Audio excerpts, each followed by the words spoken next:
extend the position of principal at Central Elementary School to Catherine Kratupio Rojo. Thank you and welcome.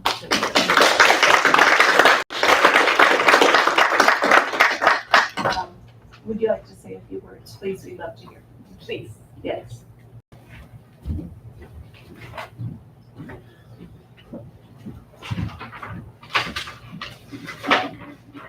Thank you. Dear members of the board and Superintendent Brady, I am honored to accept the position of principal at Central Elementary School, guided by our core values of children first, relationships matter, and whatever it takes. I am committed to fostering a supportive and inclusive environment.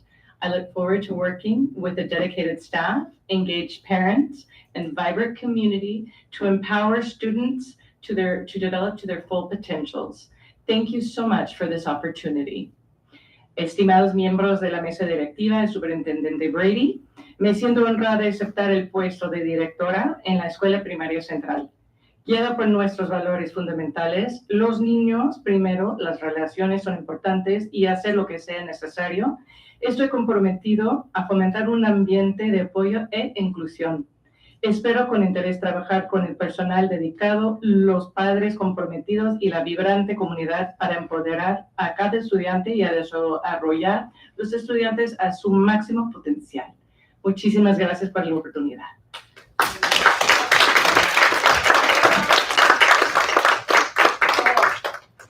We believe in pictures. Congratulations.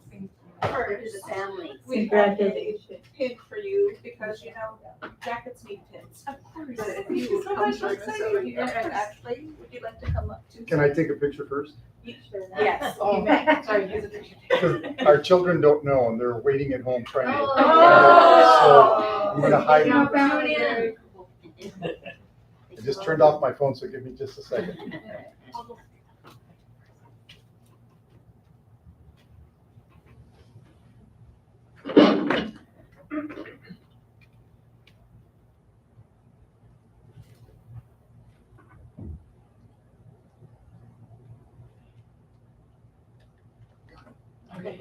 And You come want on me to- up. Can somebody take a picture? Okay, yes.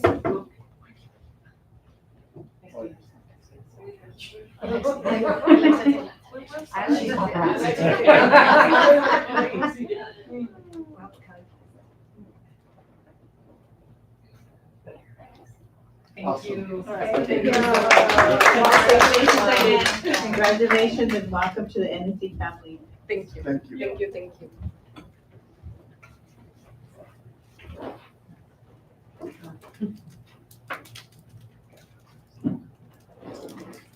Alright. Item number 5 is presentations, 5A, presentation on the mariachi performance at California Association of Latino Superintendents and Administrators Institute. And Director of Educational Services, Ms. Castaneda.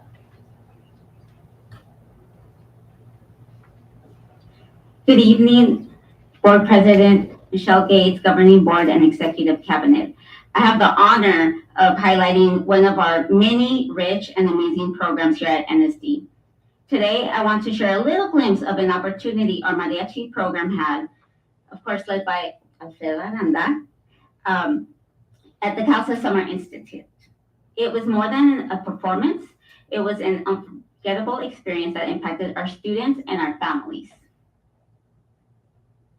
So we were invited to the mariachi program, which is to the CALSA conference again, because we impacted them the year before. And they wrote something very lovely in their schedule and their summary. So the students performing this morning are from various schools in National School District. After school, students learn how to play various instruments and increase their level of difficulty each year. They are part of the various free pathway programs that NSD has. In addition, students get to borrow instruments, develop stage skills, and work as a team to create beautiful music. We're very thankful for the experience. So Mrs. Olga from CALSA reached out to us again We collaborated. Immediately, we called Alfredo to come and see if we could get kids together because it was during summer. And he was able to get us many parents and families to come. Not only did they invite us, but it felt like we were home. It felt like we were home. So parents and families received the VIP treatment. Of course, parents want to see their kids perform. So even though it was a conference for professionals, they were invited too. So they took the bus along with Alfredo and myself, and we went to the hotel by the harbor side. They had the front tables ready for our parents. They had breakfast. They got to see the performance. They had breakfast for the children. The kids got a standing ovation. And you could see the parents like, oh wow, like, and the kids. And before we rode the bus, I told them a little bit of who they were performing for. And then they did as well at the breakfast. It's like many of these leaders, and all of them care about children, but many of these leaders are first generation graduates. You can be what you want to be, and and they were like, wow. I remember a parent told me, can you tell the hotel they did great? I was like, that was not the hotel, that was the CALSA members, whatever you need. So the CALSA gave a message to parents of, you can do whatever you want to do. We want our kids to be happy. We want to give them tools, the experiences, but even above the sky's the limit. They talk to them about education, perseverance, and kindness. And here's a few pictures. I think visuals are more than 1,000 words. Practicing, getting ready, performing. And then we also had adult performers that were a product of our NSD in elementary. So the adults that were there went through our program with Mr. Alfredo.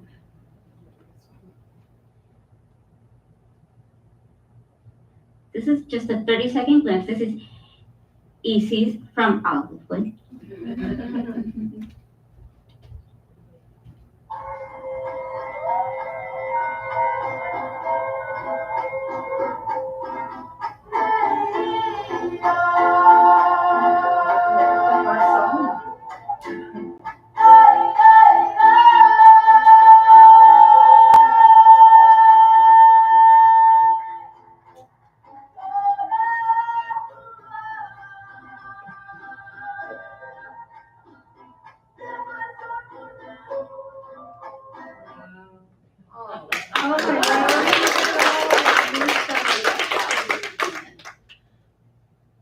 Get her autograph before she becomes very big. I have a few pictures with her already.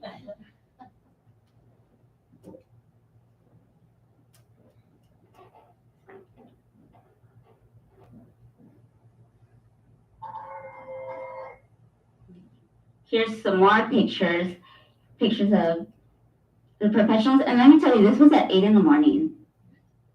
So we met at the bus. We told them before 7. And all the parents were there ready. And this would not be possible without partners. So we have our students and our families that bring them, that push them to do what they want to do. Mr. Alfredo Aranda and his team that's very dedicated and passionate for our students.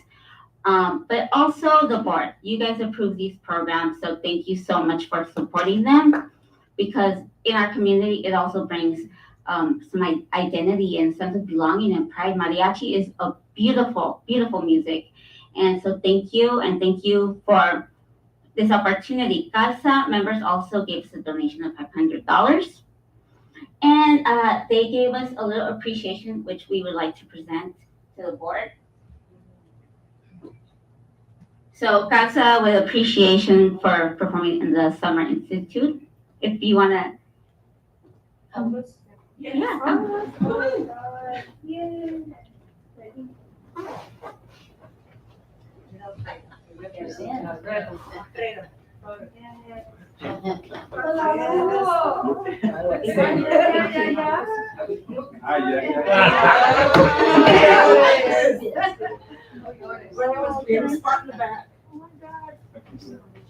Oh, that's so cute.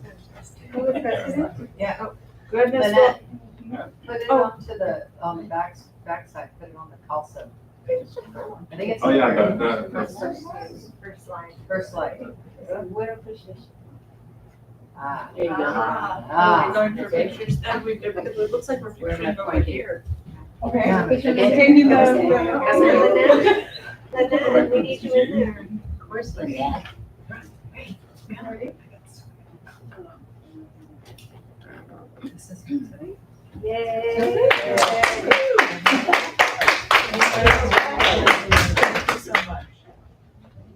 So again, just thank you so much for supporting this program.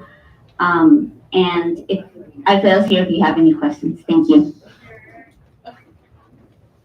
Any questions? I have a question. I would like to know from Lynette Castañeda who your favorite mariachi student is. Well, this is not a trick question because as you know, we recently found out that a former Olivewood student is also one of the lead singers in the mariachi program in the high school.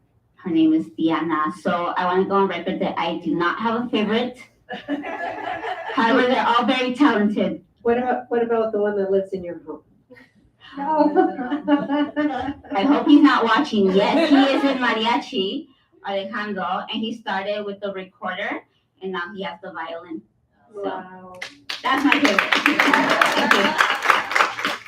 All right, trustee Avalos. Does it surprise me that you won? Of course not. You know, as the fact is that, you know that I am on the board of the Christmas Lights in the Harbor. And I'm on the board. And one of the things that they were looking for was someone like you. And because of the fact that he was there and we went into the Harbor Lights, right? Well, I'm on board on that. And we chose Alfredo and we won. And it was because of him that the audience on the harbor were clapping and dancing and the whole bit. And thanks to you, we won a trophy. Thank you. And Thank you once for the again, I words. am on the board, so I'm gonna recommend that you come back. Thank you. Appreciate that. Thank you for helping us win. And I'm so proud of our children here in National City. We have so much talent here.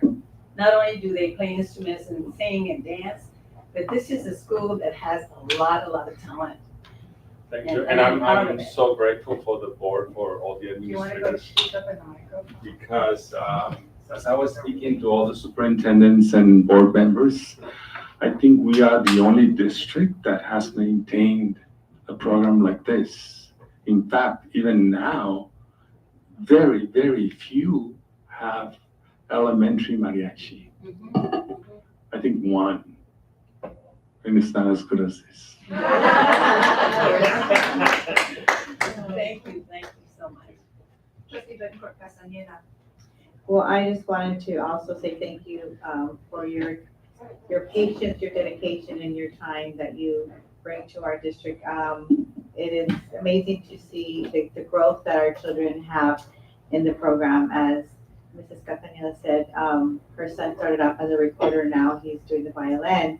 But being able to have been able to participate or attend the most recent program, to see the kids and their families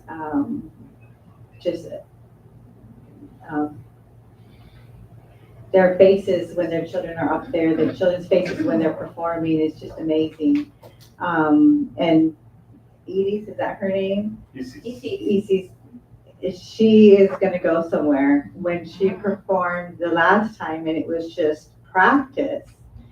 And then when she actually performed, everybody was still in awe. And then this last time, everybody was just anticipating her presence, her stage, presentation was just amazing.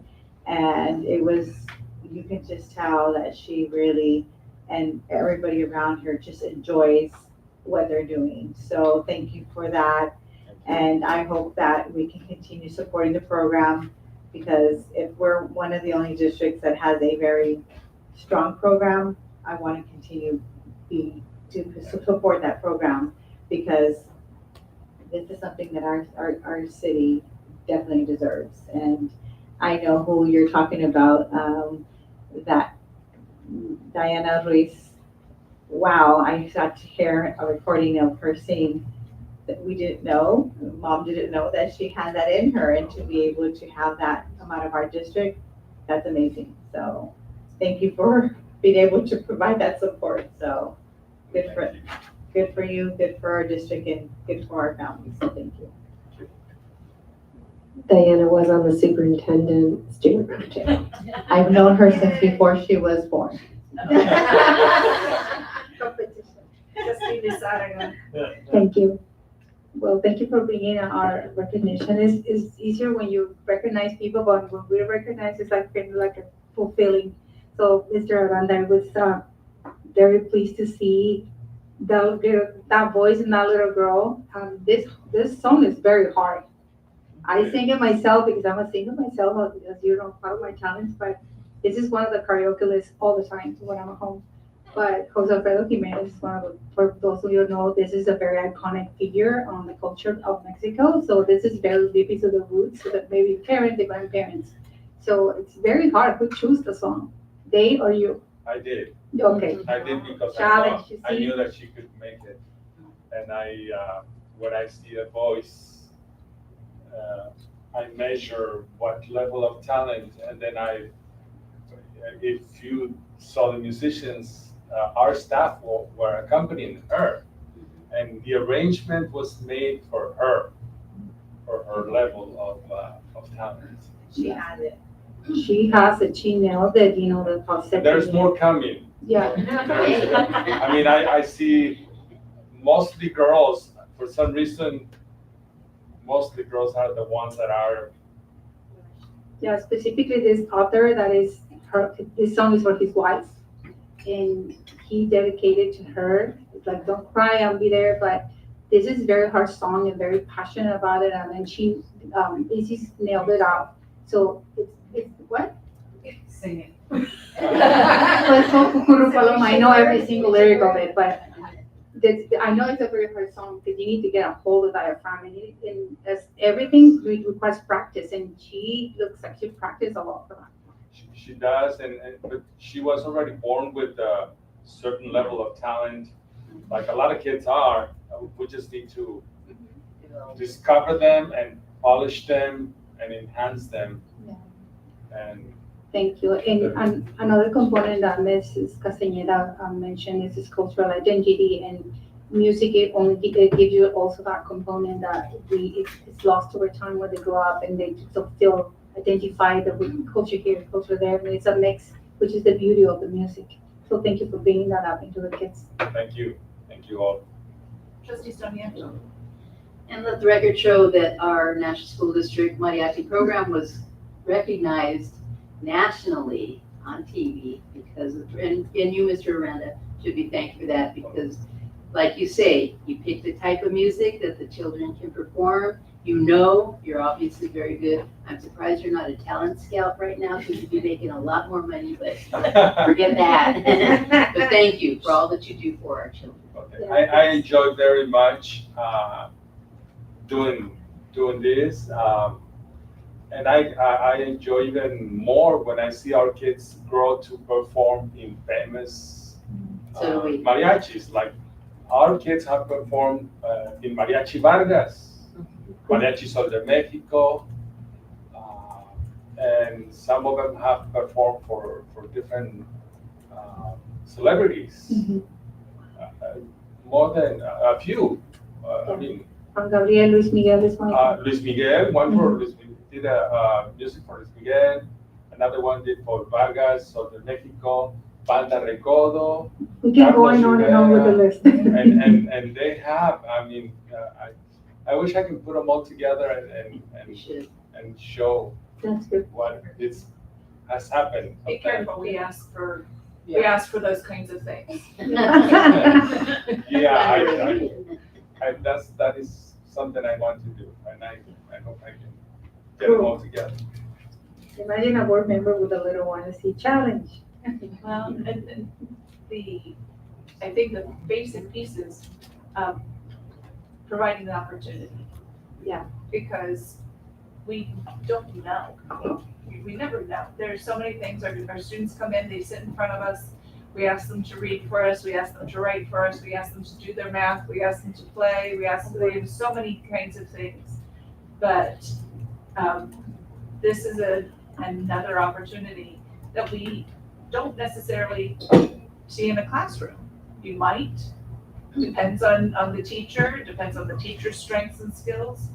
And so it's always very cool when we get to see the ways our children shine. So Yes. thank you very much, and thank you Well, for sharing. thank you all for presentation your with us. support.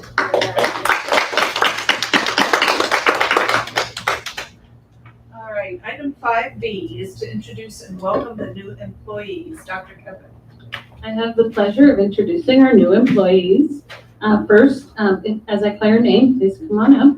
I'd like to introduce Michelle Felix, temporary classroom teacher.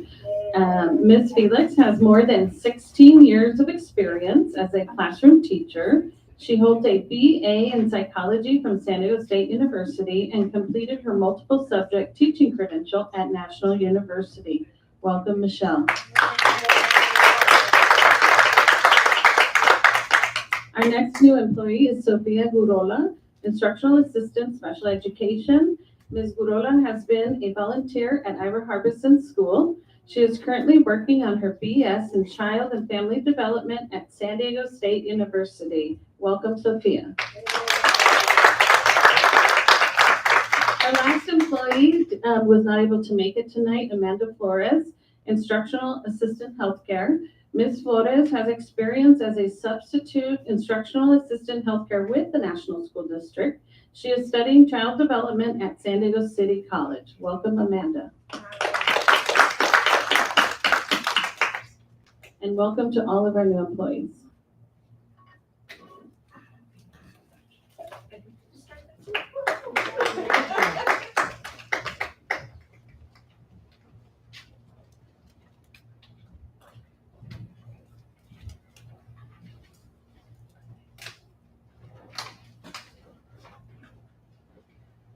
All right, we're moving to item 6, which is public communications. Public communication provides the public with an opportunity to address the board regarding an item on the agenda or other topic. Anyone wishing to address the board shall submit a request for oral communications card. Cards are available near the entrance to the boardroom and are to be submitted to the recording secretary.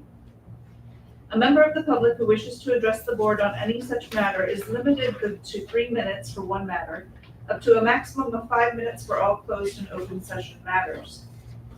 There shall be a limit of 20 minutes for any matter unless such time limit is waived by a majority vote of the board. Members of the public may not yield any time to other speakers. No board action can be taken. Do we have any speakers today? No. Thank you.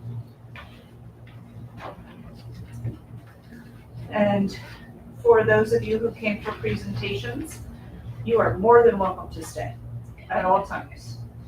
It gives us someone to speak to, and then you also get to hear all our stuff. It is also online. If you decide that you need to go home and do other things, we are moving to the business section of the evening. Again, feel free to stay. We're happy to have you. But if you have other things to do, we usually try to take a break so that you don't feel awkward leaving. Thank Thank you so much. Thank you.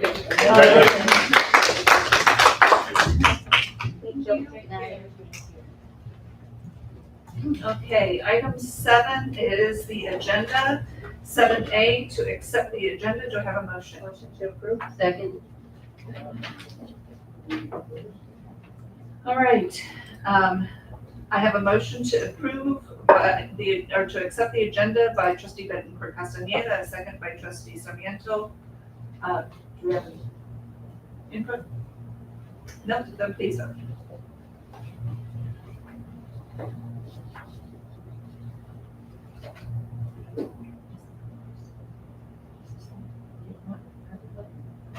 This is a trustee. Oh, yes.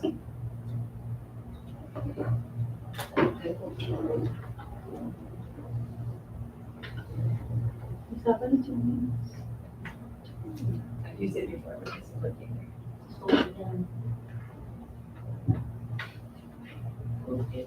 Again? This lady.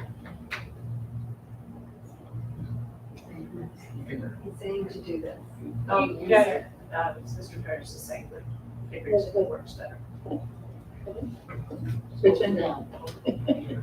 Here he comes. We're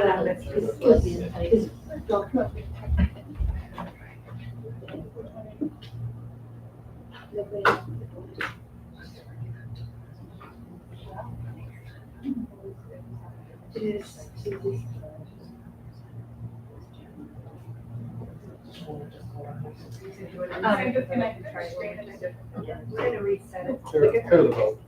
Okay.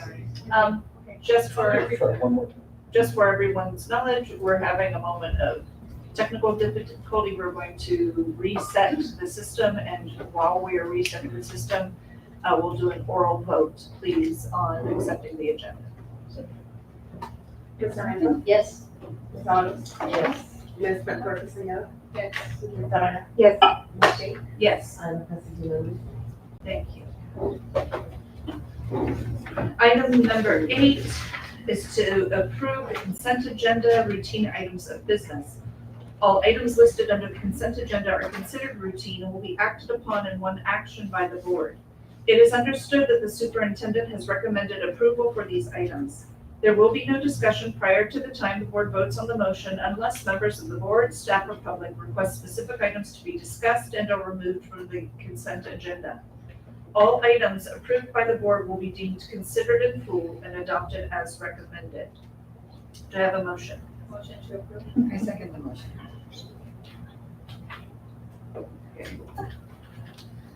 Any questions? All right. I have a motion to approve by trustee Bettencourt Castaneda and a second by trustee Avalos. Please vote. Madam President, Thank you. Item 9, policies, regulations, and bylaws. Item 9A is first reading and adoption of Board Bylaw 9240, board training. Do I have a motion to adopt? motion to adopt bylaw 9240. Second the motion. Okay, I have a motion and a second. Dr. Brady, will you please talk to us about this? Sure, these next two policies are a little bit different in presentation as the other policies where we normally bring you a big binder, you take them, you have a little bit of time in between to read them, then we do a workshop and discuss them all, and then we bring back any changes and revisions for final adoption on the third time. But since these were timely, President Gates asked that I bring them as present and adopt for each one. Because we are starting the school year. This one right here is for annual district training, which all of our employees are going through right now. But it is also a mandate for the governing board working with children and government code to also complete that mandated training. So she asked that I update the bylaw with a statement to that effect so that board members would be aware of that responsibility. So that's what you're looking at here in the attachment in red, that board members would complete the annual district training such as sexual harassment, mandated reporter, workplace violence prevention, bloodborne pathogens, and others required by law as assigned to administrators and supervisors, since you also supervise me. Are there any questions? She did, that's why when I was on, but she already answered, Dr. Brady already promptly answered the question. To have a little brief summary what this. It says essential annual training, which is, she already described it beautifully, so thank you. Trustee Bettencourt Castaneda. This is the, same one we had last year. That's not correct. It's the same training you complete every year, yes, and you should have already received it in your email to complete that training. Okay, But so, it is now updating the bylaw just to capture it. okay, so, is there somebody who's gonna track this to ensure that all board members are completing it, and is there a deadline? So the deadline usually, I think, is the first 60 days of 6 weeks of the new school year. You got a deadline in the email. I think it's August 30th. Okay, 30th. And HR will track it, but it would be helpful also because it's the board bylaw that the board president requests that list. At the end, we can provide it and then the board can follow up from there. And then, so we'll need to make sure that it's followed through. Okay. Yeah, so I'll ask Dr. Keppen to provide that list to the board president. And if anybody needs any assistance in completing the training online, please reach out to my office and we can even show it on the smart board in my office and do it that way too. Trustee Lusardica? Thank you. Just to make sure that this is also going to include all those descriptions of the essential training. It's also volunteer form. You're planning to do, be paper present schools will include that. Because it's part of the training that we're going to have, right? Okay. Yeah. Yeah, because they're lengthy and we need time to be able to debrief everything and to comply with this. Thank you. Okay, trustee Sarmiento?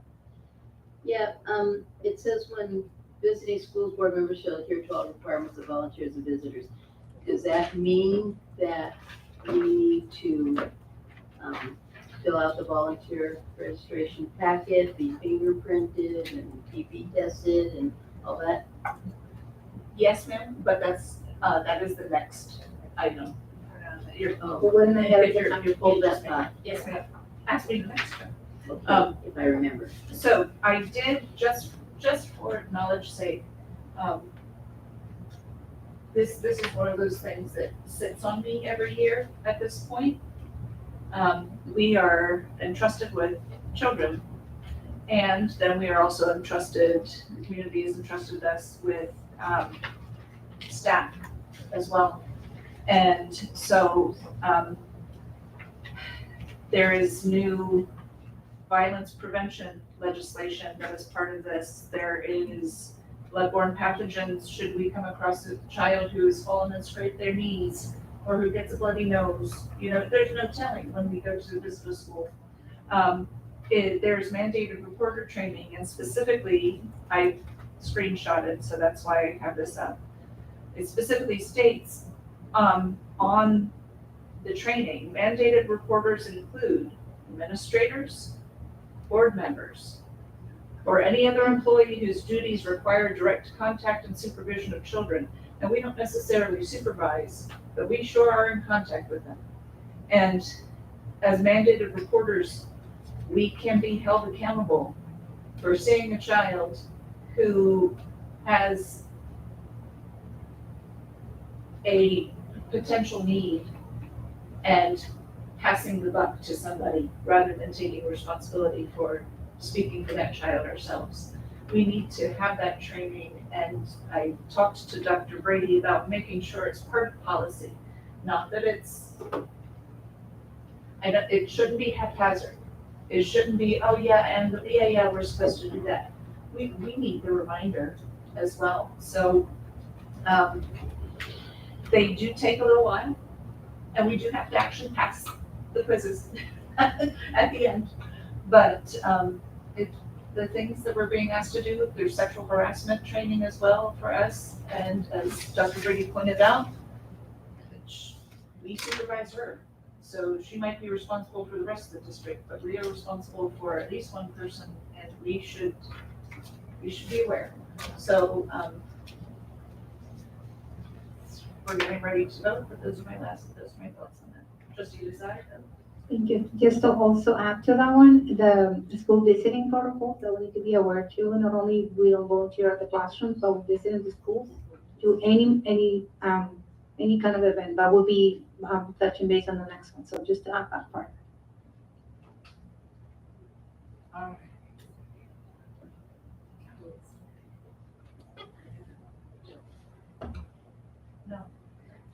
The second was by trustee Lizarraga, not by trustee Avalos. Can we fix that, please? Thank you. All right, so we have had our first reading, and I have a motion to adopt board bylaw 9240, board training by trustee Bettencourt Castaneda with a second by trustee Lizarraga. Please vote.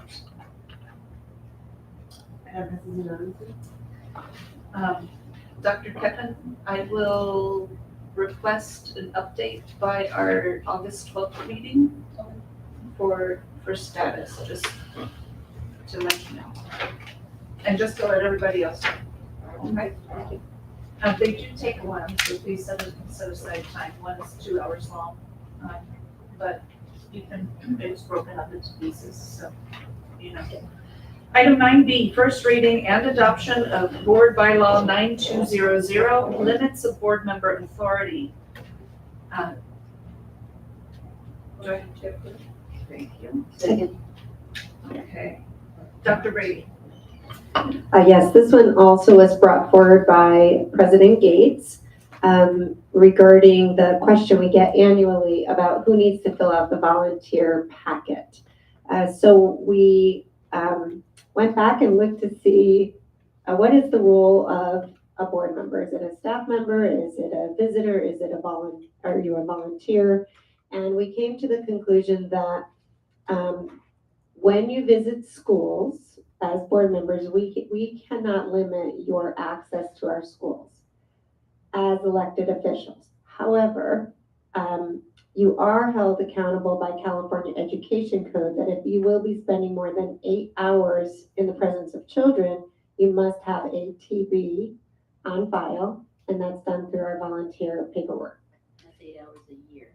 That's 8 hours a year cumulative. That is correct. And we know that board members are at schools a lot, and so you could quickly get to 8 hours with just one event or two. And the second that we were talking about is every single person that does not work at a particular school site must sign in with their ID to our Securely system. That includes all of us. When we go out to schools, we bring our ID, our driver's license, and we sign in. And that system scans everybody to make sure that they are safe according to Megan's Law to be around children.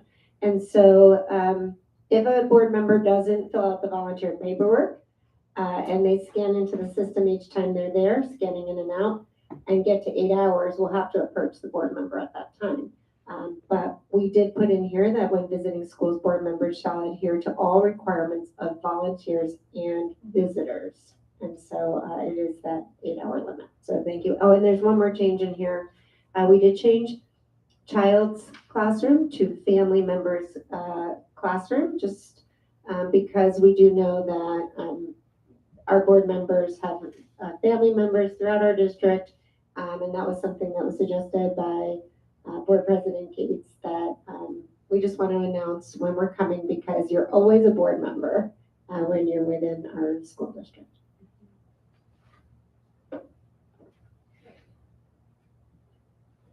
And Trustee Sarmiento, your previous question was with regards to the volunteer paperwork.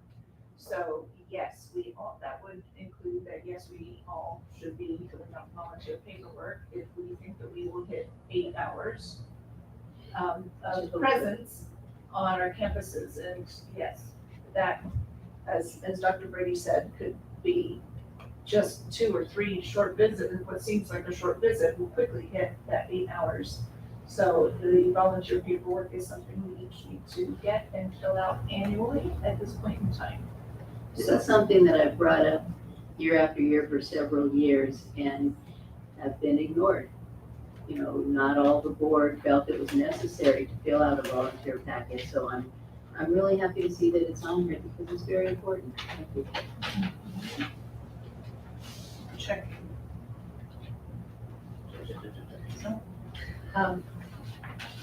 All right, Trustee Lizarraga. Thank you. Just in regards to the volunteer form that we have currently, it calls only for TV tests and if you have possibly X-rays, and we have also that requirement, but it does not require criminal background. It does necessary also to do that for the board members, and knowing the fact that we are going to be having that compliance now.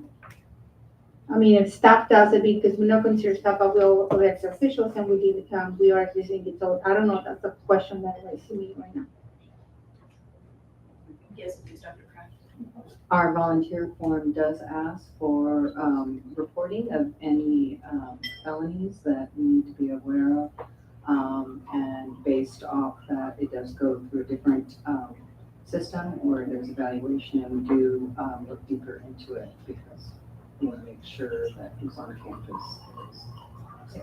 Sure. So it's disclosing, and just I wanted the audience to know that we're also going to be in compliance with that. Yes. Thank you. Trustee Bettencourt Castaneda. How far back do the teething test get accepted? Like how many years does it get as volunteers? It's 4 years. So generally, we will, Volunteer. for volunteers, Volunteer. So it's different for an employee, correct? I'm sorry, say again? It's different for an employee versus a volunteer. No, it's, you still need to keep your TB test updated every 3 years as an employee. So, yeah, and so we do ask for updated TB tests. We don't accept anything beyond that point. And so, but we have added a new acceptance of TB via the blood test. That wasn't available. It became available last year.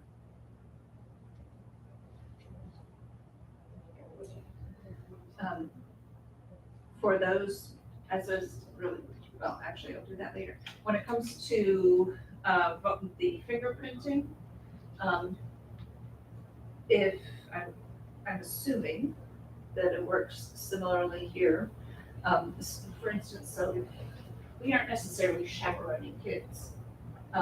If you are chaperoning and you have the potential to be by yourself with children, you must be fingerprinted.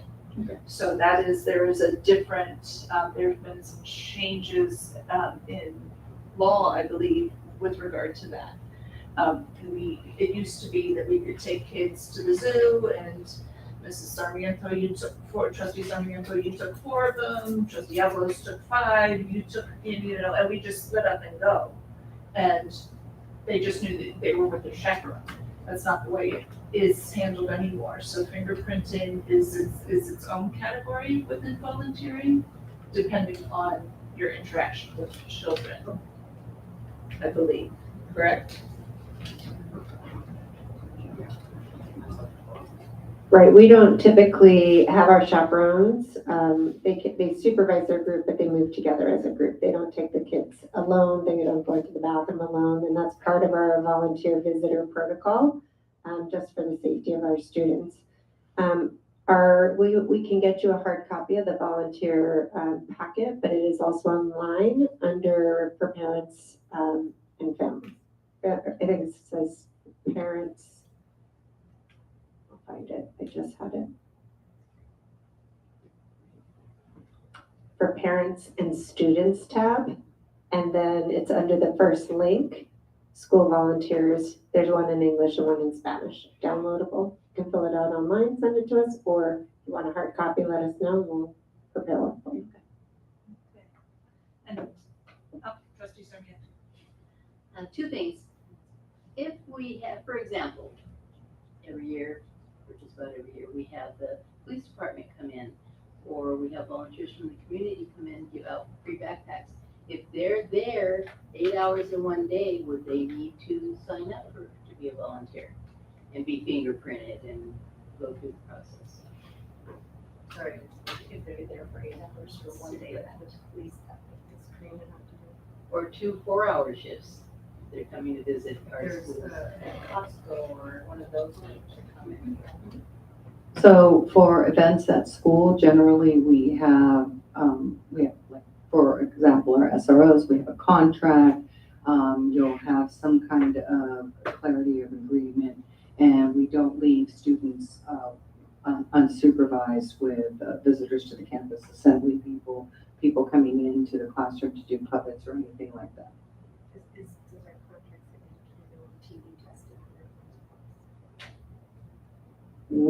That does come through business, and as part of the contract agreement, they need to meet criteria, and it's generally done with our vendor agreement. If they're an independent contract, but also once you have established a contract with an outside vendor, if they bring their own, we usually require some provision of clearance if we anticipate an extended time. But for example, in assembly, we're probably more concerned about, liability pieces, because the students will go in and then they'll leave. So if I think I understand what you're saying is if there sits all day there doing an assembly and it hits the 8 hours, do they need to fill out the paperwork and it's an event? No. Similar like when, say for example, Costco comes in and does backpacks, they're giving away something, would that fall into the same type of category? Yeah, if they're coming in for a special event, it's usually like today, what we have, you have a NSD district employee standing there overseeing the event. Think of it as like an assembly, right? But they wouldn't be there. They're doing an event, they're conducting the event, but they're not volunteers, so we don't have them fill out the paperwork, and they're under the supervision of an NSD employee the entire time. And does that need to be specified in our board policy? What constitutes a volunteer, what constitutes just somebody visiting or helping, like Costco or, Lions Club with their vision program. They've done some wonderful things for our kids over the years, but too, there's always that possibility that, diseases could be spread and things of that nature. So we just need to protect ourselves and our kids.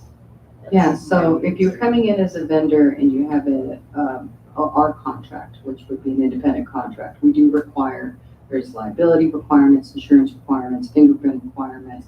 If you're coming in and we have a contract with you, let's say through another vendor, like the main, let's say, Wonder Water Basket Weaving in the Arts, generally we have a contract with them. And within that contract, and Dr. Burke would review that, there would be provisions in there. And I would think that he could share a little bit more about what that vendor is obligated to do. Yes, if they're doing extensive work on our campuses, then typically Evelyn would pull the insurance provision that they are insured and any fingerprint and additional clearances that they would require. Again, as she's saying, is if it's a vendor contract and there's somebody coming in on a limited scope, what we do is don't allow that person to be alone with the students. We don't have them do necessarily the fingerprint clearance and those types of things, because then it becomes cost prohibitive. Now somebody's got to go spend, potentially $70 to come in and volunteer for a day, which is going to be a deterrent from volunteerism. So it's kind of a balance, striking the balance and finding out, how involved with our kids is that person going to be, and if it's on our contract, would clarifications help? It always Will helps. there be a sign-in sheet or something so that we know? And the only reason I ask is that one person may come in one day for 1 hour who has TB, and then the whole school is subjected to that. So, I would like to see some checks and balances, again, to protect our students and our staff. So I'm hearing difference between vendor, volunteer, and visitor. And so the current status is that a visitor arrives, comes and goes, and it's under 8 hours. But once a visitor has hit a cumulative 8 hours, then they're triggered to be pursued as a volunteer who needs to fill out paperwork. Vendors are completely separate because they actually have a working relationship with us and contract that type of relationship rather than I'm coming to read for Read Across America for 2 hours this morning. Okay, sorry to prolong this, I just have one last question. as a board member, is somebody gonna be keeping track of our board packets and let us know that we've been approved, and would we check in with the superintendent's office? Because I fill out a packet every year, but usually it's through the school site, but do I need to do it at the district level? If you do it through the school sites, all volunteer packets are routed to the district office and are reviewed here. And then I generally approve or deny. I'll approve you. As long as you behave. All right. I have. Okay. Trustee Bettencourt Castaneda? So it sounds like, what Trustee Sarmiento is saying is, it sounds like we should have a sign-in sheet, but everybody should be checking in at the front office. Whether we are a contractor, a board member, a vendor, or anybody, nobody should be excluded or have special treatment as far as where we should go in through. We are not exceptional, we don't have any exception as to, there's no exceptions, basically. So all of us should be, so that way it's tracked, so that if we do have that one-off, somebody has TB or having any type of exposure, we can track it. So there's no going to the side gate or anything like that. So that way we can properly inform anybody who has been exposed to it, correct? So maybe that's what we probably, so basically the volunteer application, that doesn't apply in this case. It's basically making sure that we go through the proper channels in terms of signing in and signing out. That's what it sounds like. Dr. Brady? Yeah, just for clarification, that's a good point. All volunteers must sign in and out in the front office as well. So even if you have the volunteer packet on file, you still need to go in through the main office, sign in. And that's a safety step that we initiated a few years back, that we have a single point of entry for all visitors to campus.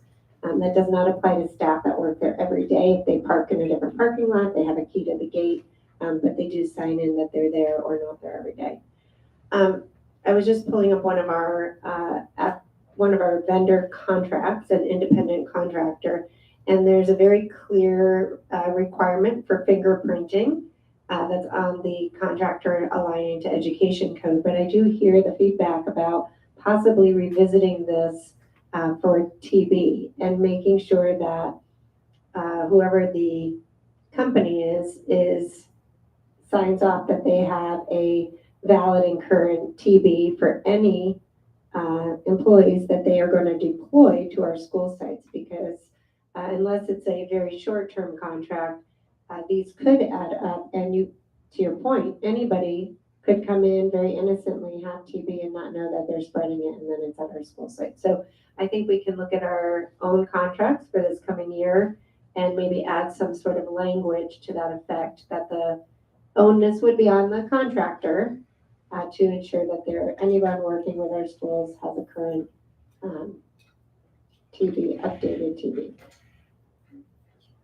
Trustee Lozada? Yeah, just very briefly to not prolong this too much, but there will be a big difference between a batch from a vendor and a California ID. So make sure you show the official document, which is the real ID, which is the one that's official now, and versus the batch that we carry. So batches are cool and pretty, but the official document is the driver's license. And also part of that is it would be nice to revise the code of conduct and see if we are checking on that part too. Trustee Avalos? I have to say something. Every time I have gone to visit the schools, and I've gone many times, I have to say one thing, that the officers are even though they know who I am, I still have to pull out my driver's license. So they're doing a good job.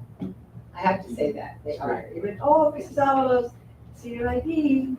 Then I was searching through my purse. I mean, you know who I am. I know, but you gotta put your ID. So they are doing a good job. They are doing what they're supposed to be doing. So I'm very proud of the schools as I go around going to the schools. So they're doing a good job. Dr. Pratt? Yes, and I just wanted to add one more component. When individuals sign in now, and not only is it for the safety of the students, but it's also for the safety for any of our visitors or volunteer. In the event of a natural disaster, something cataclysmic happening, we want to make sure our first responders are being efficiently guided and looking for individuals and such. And that system allows them to know if someone's missing, so to speak. So it's a safety piece overall, not just for our schools, but for any of our family members coming to visit. We want to make sure everyone's safe when they're at our schools. All right. Well, back to the beginning. I have a motion to adopt Board Bylaw 9200, Limits of Board Member Authority by Trustee Bencor Castañeda with a second by Trustee Sarmiento. Please vote. Thank you. Item 10, General Functions. We have nothing under that at the moment. Item 11, Educational Services. 11A is to approve the National School District's adopted instructional materials list. Do I have a motion to approve? Motion to approve, I second. Dr. Kraft. Yes, when school starts, we have our annual Williams compliance visit. And one of the components is to ensure that we have a board-approved instructional materials list that we bring to the board every year. This year, we're bringing it early so that we're better prepared. Do you have any questions? All right, I have a motion to approve by Trustee Betancourt Castañeda and a second by Trustee Avalos. Please vote.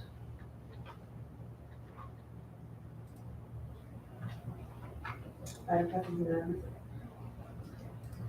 11B is to amend CT 3834 with SBCS Corporation. Do I have a motion? Make a motion to approve. Second the motion? Dr. Kraft? Yes, our partners at South Bay Community Services, SBCS, have been overseeing and working with us in our Family Resource Center, the FRC. They have maintained the same cost year after year, which is funded by the LCAP. This year I did connect with them, and as everything else, they needed to increase the cost to meet, to break even, basically. And so if the board approves this, this will allow me to provide an additional $15,000 to fund our Family Resource Center, and it's already been accounted for in the LCAP. Do we have any questions? All right, motion to amend CT 3834 by Trustee Avalos with a second by Trustee Lizarraga. Please vote.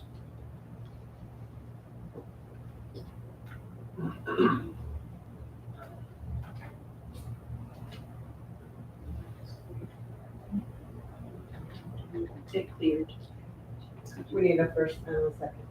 The motion was by Trustee Avalos and the second by Trustee Lizarraga.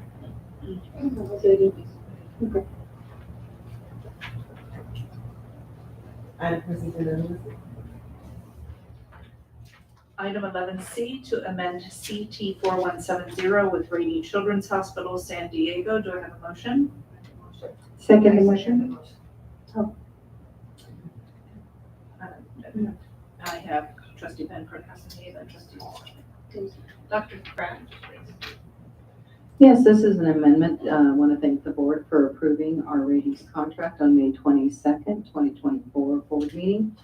This amendment allows us to use the preschool funds for the preschool services, which we've always historically done. We inadvertently did not include that in the previous contract. So with that, we would be able to use those funds to provide ratings. Any questions? All right, I have a motion to amend CT 4170 by Trustee Betancourt Castañeda with a second by Trustee Lizarraga. Please vote.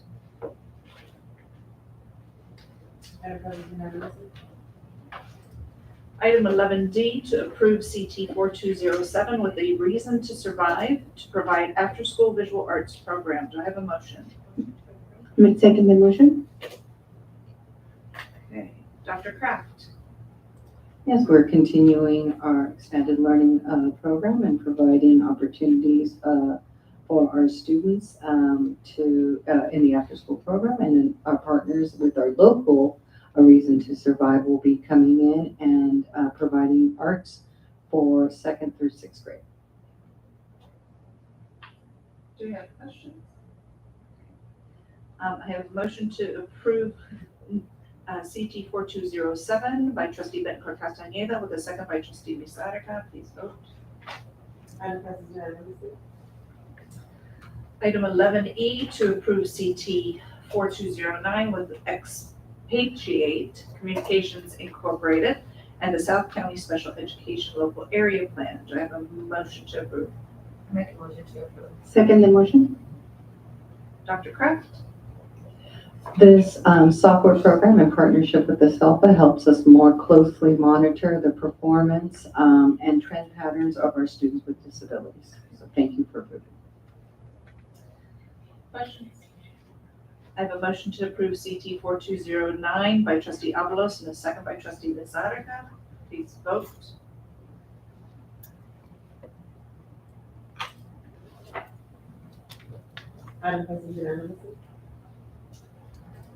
Item 11F to approve CT 4211 with talking points. Do I have a motion? I second the motion. Dr. Kraft? Yes, Talking Points is a family communication system. It's taking the newest technology and providing our families with better opportunities to communicate with their school staff and teachers specifically. It is a two-way system that provides translation. So for example, if my preferred language is Tagalog, and the teacher is texting me in English, it will appear on my phone or even through their computer in my primary language. And then when I can write back to the teacher, I can speak in my primary language and she'll receive, or he will receive it in English. So we believe that will be a much more effective way. In addition, a lot of our teachers have used Class Dojo, thank you. Unfortunately with Class Dojo, it's a third-party system that the district cannot have control over, and we value, as we've heard in many of our presentations, the security and privacy. So we will be moving to using Talking Points to replace that, because it will be controlled with in-house with the components of privacy that we are used, data sharing and privacy that we're used to. All right, trustee Bisatica. Thank you. Well, as we can all experience, transition takes time and it's hesitant sometimes. Is there what can a parent do if they need help? The family can do in transition to the new system. What is the capacity that we have? So it's fairly user-friendly, but the Talking Points website does have like a how-to component, a very brief component, but it's fairly easy. We're hoping to launch it if the board approves it tonight, build out the structure and start setting up our parents, when we return to school. Again, and another reason that we need it is that we are a public entity and we are subject to public requests, PRAs, and having Talking Points will allow us to provide that should the public require that. Okay, thanks. Trustee Bettencourt Castaneda. So I had the question of training for parents, so is there a way we can just kind of be a little bit more proactive and Set up maybe a training night for parents instead of waiting for parents to ask us a question, because parents don't know what they don't have available to them until maybe it's too late. So if we can just have a couple nights, set aside for them, rather than it might be too late when they're kind of behind the game. Sure, we will look in that, but there's also, back to school night, coffee with the principals, and then, yeah, I think it's gonna be very similar to how they set up Dojo. You submit your email and, phone number, and then the exchange just pretty much happens, between the teachers, and so. The difference here is that there will be no in-app purchases, which, we want because we're a public school district, and that we can track anything that we may need if there's a public records request. Right. So at least if we can get the word out as much as possible, because sometimes parents are not always available for the coffee chat or what have you. But if we set a couple of dates available, maybe they will make themselves available during those times, or at least give some information out so that way they can make it a point for those times. So a morning and an evening time, because some parents can't make it for one or the other, but at least we can make some availabilities so that way we can have an opportunity. And then at least we try, because at least we are making a point for that time to be set aside for those parents. Okay. Yes, thank you. Trustee Lisa now. Sorry, we're circling back into the parent trainings and the needs that may arise more time, because this is a new way to do things. And today it would be nice to have what resources this talking points have. Maybe they have a little tutorial. We have different levels of learning. But for those that extremely want it, they can approach the school support, the school admins. They can be able to. The teacher can be a point of contact, and the counselor can help out, or maybe the library media specialist can do that. But usually they have a tutorial on how to, and they send it out, send the link out. But make it because this is a big deal in regards to adding to a new way to do things, and that we come to like, whoa, we never thought about it, or maybe there's another need for another parent, or maybe a newcomer came in and they don't know in the middle of the school year. So that's something we can put up front, because it's going to be effective on the school year, right? We adopted today. That's what it is.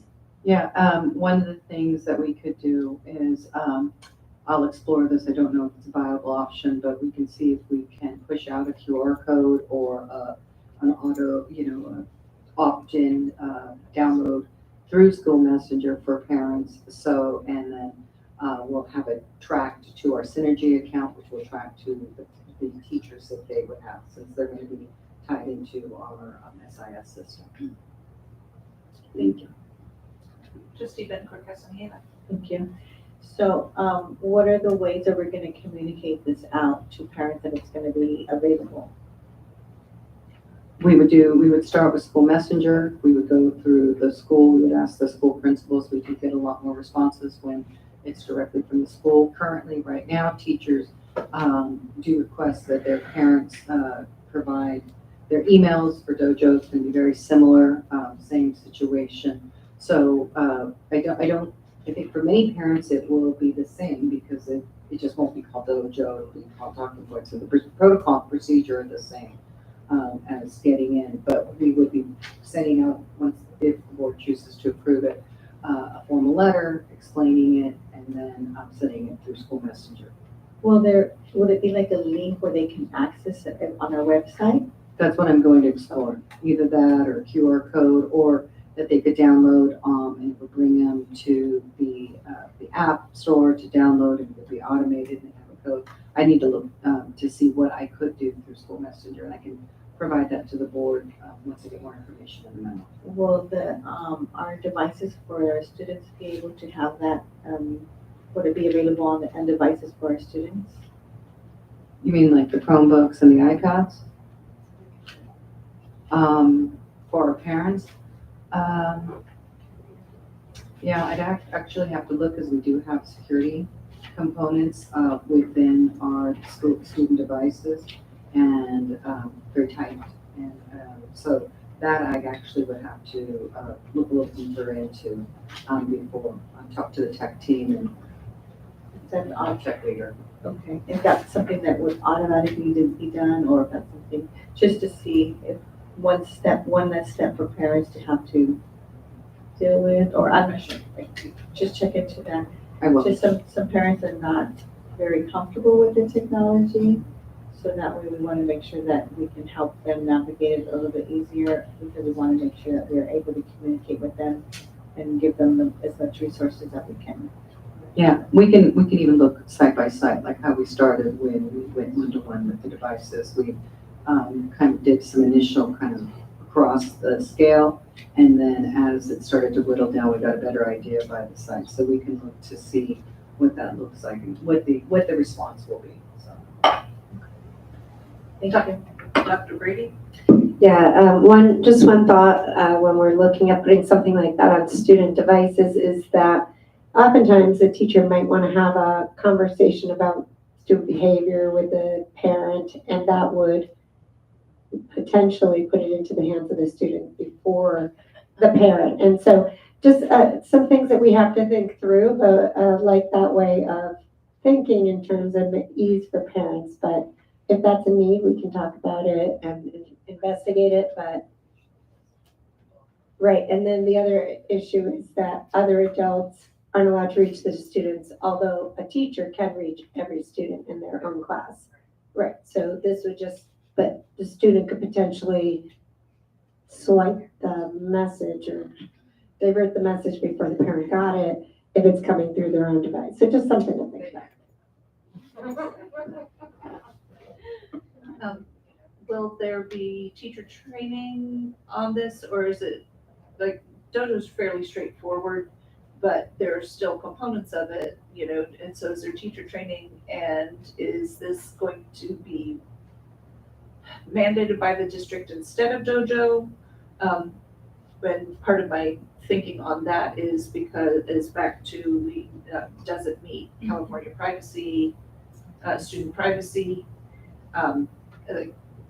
all of that looped together. So Yes, that's one of the main reasons that we're shifting, is that Dojo is a third party. The district does not own any of the interchange. There's in-app purchases. There are practices within, obviously, their company that, for example, if you're a parent and you want to get into the front of the line to get to the teacher or something, you can pay up your status. And those are factors we can't control and that we would not condone. Obviously, all parents have access equitably to their teacher. And so depending on, and we could do, again, it is fairly simple. And yes, the intent is to replace it because when parents provide us the email, in Dojo, the impression is that it is a district sponsored. They're providing it because of district business. That's the reason they're providing those types of things. And so there's a belief or an intent that that email is secure, that there's no third party selling, there's no other pieces to that. That will be available because talking points will be through our district versus teachers using a third party app. And so that will be part of the messaging that we will be providing for parents as to why we are transitioning. I have used Dojo in the past, and one of the things that I frequently used it for was camp, because parents like to know that their children are alive. It's a thing. And yet I have also in the past had to then call a parent and say, you need to take the picture off of Facebook that you took off of the Dojo that was protected, but now you've taken the picture and you've used it somewhere else. Because it was only our group, which is okay. So there are pieces like that we, as we look into the ways that we make our children, the ways that we do our best to keep our children safe. It includes things like pictures not being shared outside of school protected areas. And so those are some of the things that we have had before when it comes to some of those outside sources. Trustee Lizada? Thank you. Speaking of teachers, are they going to have, because school is around the corner, it's in July 24, just a reminder to everybody, but are the teachers going to have a chance to explore a little bit about it? This program? Yeah, we did bring it to consultation and share the intent behind it. And we didn't want to get ahead of the board. So. Any feedback? From the teachers? To the teachers, would they have a chance to explore before? Yeah, they consulted on some thoughts, but it's very similar to Dojo. Okay. In that aspect. So, but again, a big factor of this is the need is the communication between the teacher and the parent. The platform that Dojo provides is popular.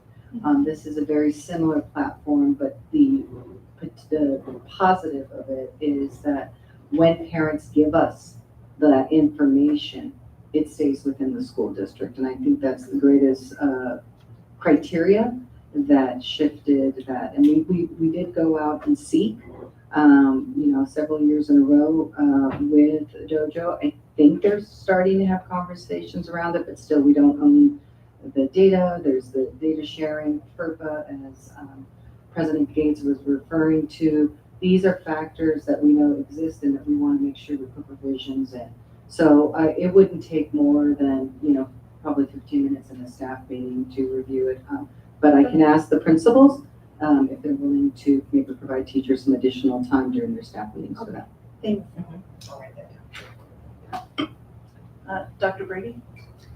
I just wanted to add one last thought that we also heard in our exploration that in the free version of Dojo, teachers can post photos throughout the year.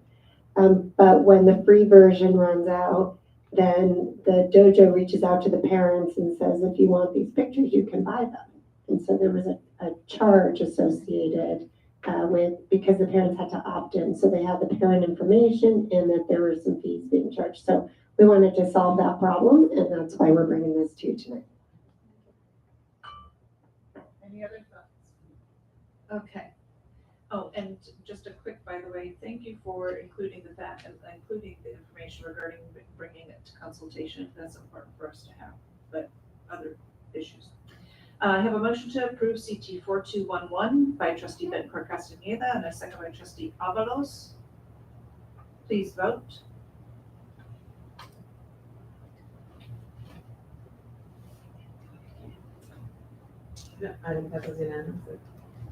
Okay, item 11G to approve CT 4212 with Catalina Maynard for professional development in theater arts. Do I have a motion to approve? Second the motion. Dr. Kraft?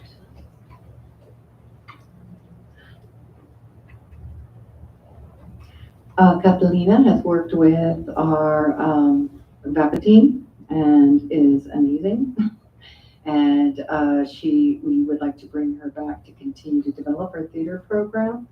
She's a professional actress, and we've heard great reviews with respect to that. And so we do have some new team members joining our VAPA team, so she'll bring them up to speed and then work with the team to continue to build out the program if the board approves. Any questions? All right. I have a motion to approve CT 4212 by trustee Avalos, a second by trustee Lizarraga. Please vote. Item 12 is human resources. 12A to approve CT 4214 with Relationships at Work, Inc. Dr. Deborah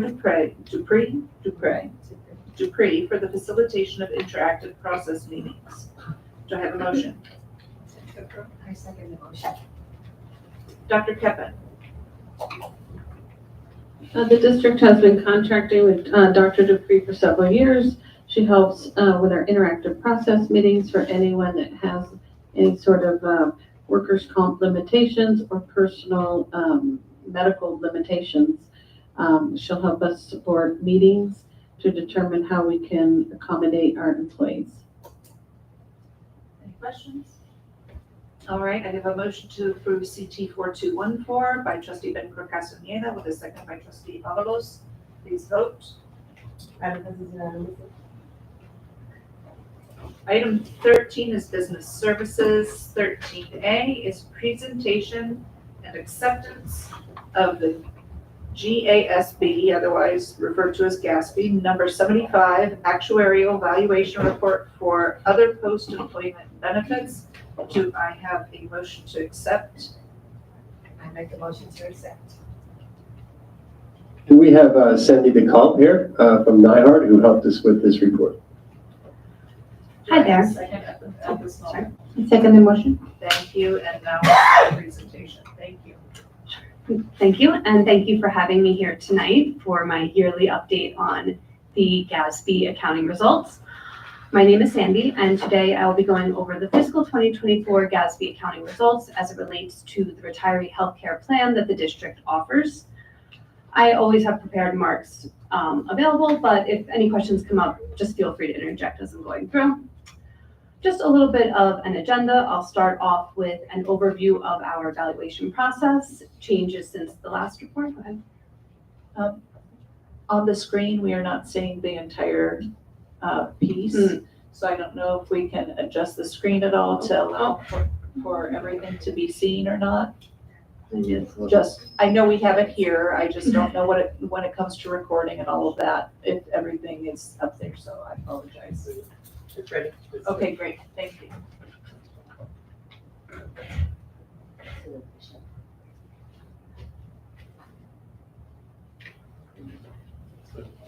Perfect, yes, that is the full slide. Thank you. Okay. So here we have a bit of an agenda. I'll start with an overview of our valuation process, changes since last year. I'll go over our actuarial model, and then I will give a detailed review of the actual results for fiscal 2024 and end with a brief discussion on long-term risks associated with this retiree benefit plan. Starting off with our valuation process, we follow the same process every year. We start by collecting data from the district, asking questions to make sure we understand that data properly, and then programming it into our actuarial software, which then develops a set of projected district contributions related to the retiree healthcare plan. So projected costs for every single year in the future. We then take those cash flows and discount them using the discount rate back to the measurement date to determine a present value. And then we allocate that present value to get the various GASB liabilities that are needed for the annual reporting. Moving on to changes since last year. Fiscal 2024 was a full valuation year, which means we needed to update the census data and do a more comprehensive valuation. Last year and then also next year will be an interim valuation, which means we get to use the data from the year prior and develop more of a simplified approach. So we're in kind of the bigger year, so we updated the census data, the premiums, per capita costs, and then we made a number of assumption updates. The first was the discount rate update. This went from 4.31 to 4%. This is based off of the bond rates as of the measurement date, so it does change from year to year and can be pretty volatile. About 2 to 3 years ago, this was living in the 2% range, and it does have a pretty meaningful impact on the valuation results, so just something to keep an eye on. We also updated our retirement, termination, and salary scale assumptions to be consistent with the most recent CalPERS and CalSTRS pension plan valuations. Pension plans and retiree healthcare are very similar, so it makes sense to kind of keep consistent assumptions between the two. We updated our medical trend tables. This is basically our healthcare inflation, or the rate that we expect premiums and per capita costs to increase in the future. And then we updated the active employee plan election assumption just to be consistent with trends we've been seeing within the census data. Moving on to our actuarial model. Our model pretty much develops the liabilities and the cash flows that we come up with. What we do is we take the data that we know from the district and the assumptions that we know about the future to develop these cash flows. So I just wanted to kind of bring up a few key items that go into this model. First, on the right-hand side of the page is basically information about the plan benefits. The district pays for a percentage of that retiree-only premium, depending on eligibility and group. These benefits end at age 65. Moving to the left-hand side of the screen, we have two really key assumptions that are used to develop the liabilities. We use a number of assumptions, but these two are really very important in determining the liability. And the first is that healthcare trend that I mentioned. That's basically medical inflation, which we view differently from regular old inflation. And we view this to kind of start at 8% per year, trending down each year until we get to an ultimate rate of 4.5%. That is for the pre-65 benefits. For post-65 benefits, which don't really apply here, that is a little bit lower just because of the nature of post-65 premiums. And then lastly, that discount rate. The discount rate does change from year to year and works in opposite of the liability. So the higher the discount rate, the lower the liability. This year, we saw a slight decrease in the liability from 4.31 to 4% flat, which did lead to a little bit of a liability increase. Moving on, we have the premium rates. Premiums are the underlying data used in developing that liability. So generally speaking, higher premiums mean higher liability. And the main story for 2024 is that the 2024 premiums came in slightly higher than expected, which did lead to a liability increase related to the premium update.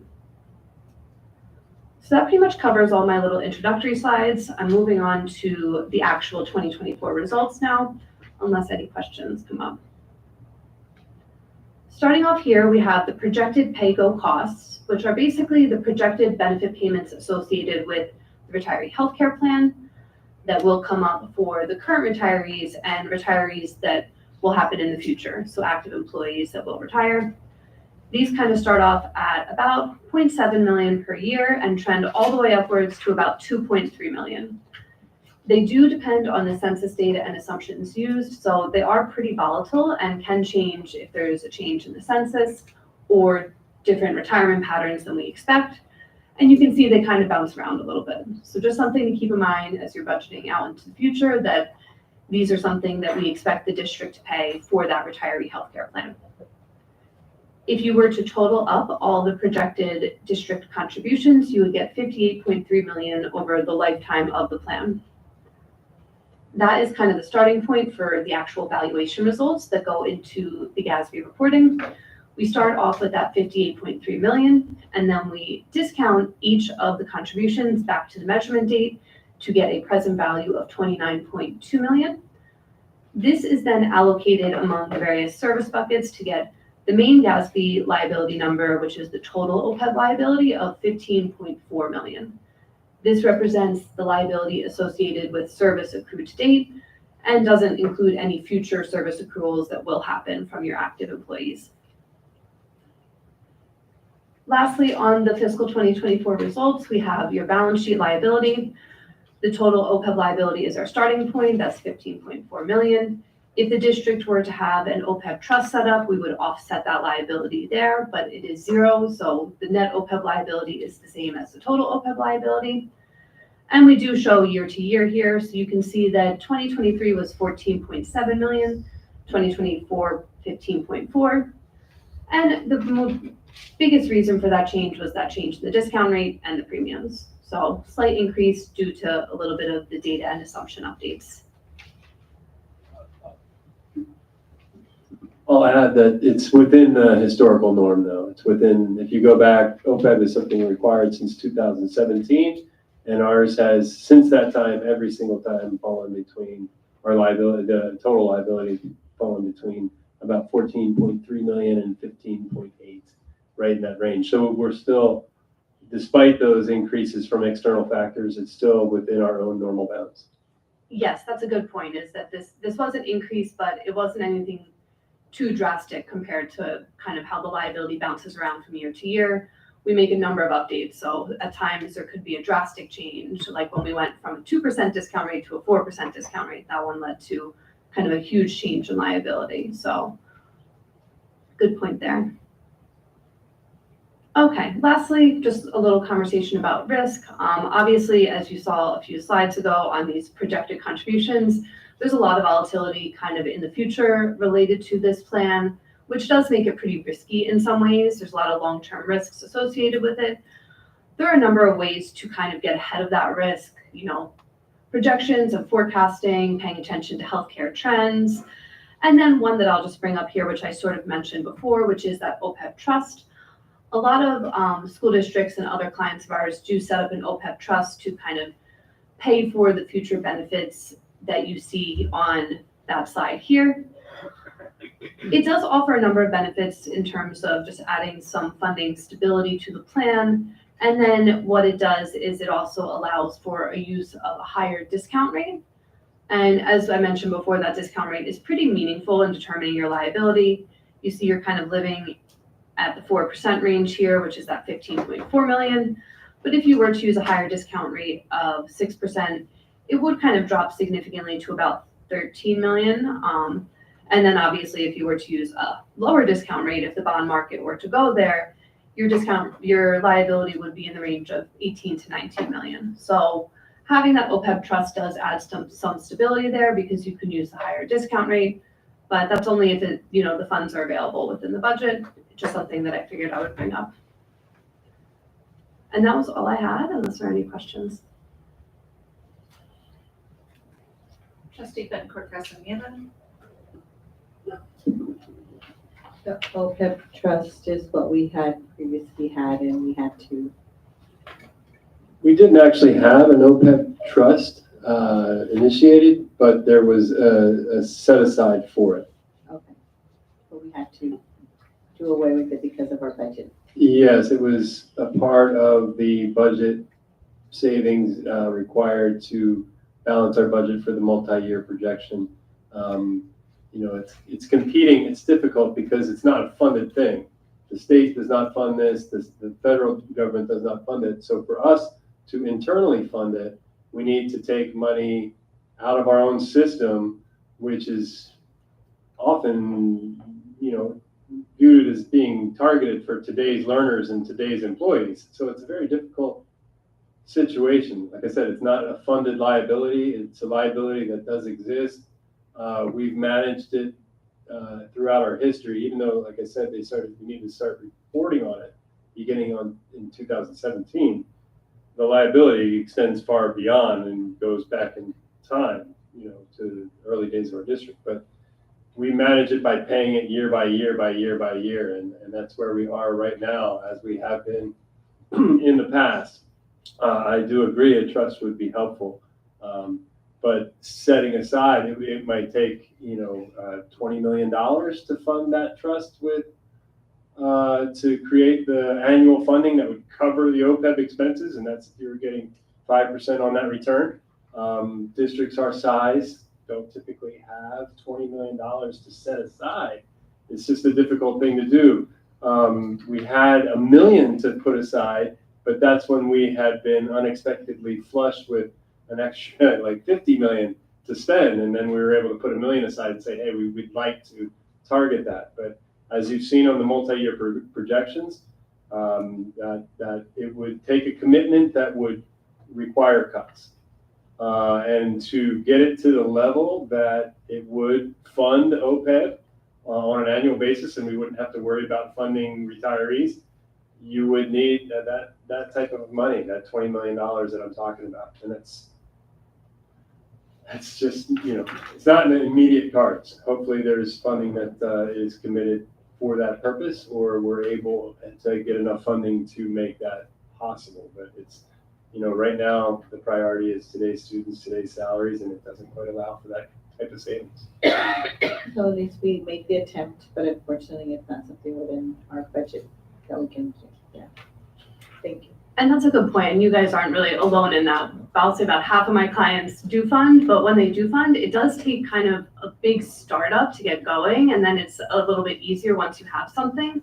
It's a big feat because it's not small dollars. And a lot of times budgetary restrictions are there. And there are a number of districts that are just like you guys, where they don't fund at all just because it makes sense to kind of keep it in the annual number, and you can devote more of your money to your current staff and students. So it's something that's available, and always happy to kind of answer any questions that come up there. Feels kind of like I would love if I could set aside money every month for a new car, but I actually have to pay for the repairs on my car right now. It's a lot like that. So that makes understand that. On page 9, you skipped this one, point 3. cost shifting to retirees. Sure. Are you seeing districts trying to do that? Because that, like, it's obviously up there. So it's not something that I nor any teacher who's been surviving on teacher salaries would appreciate. But what are you seeing? You know, that's an interesting question. It is an option, and it's not one that I typically bring up because it's usually not a very favorable option. This is a very generous benefit, and in the private sector, it's actually a benefit that's almost completely done away with because it's so generous. But in the public sector, you have a lot of school districts, local governments that are still offering this benefit.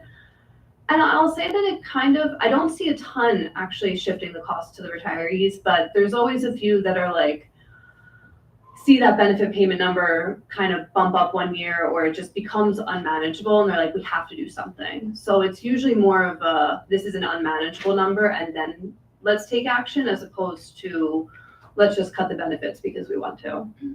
We're not seeing it from districts or cities that are just like happy with their budgeting, I'll say. Obviously no one wants to have a huge budget line item for this, but if it's manageable, then we typically don't see movement there.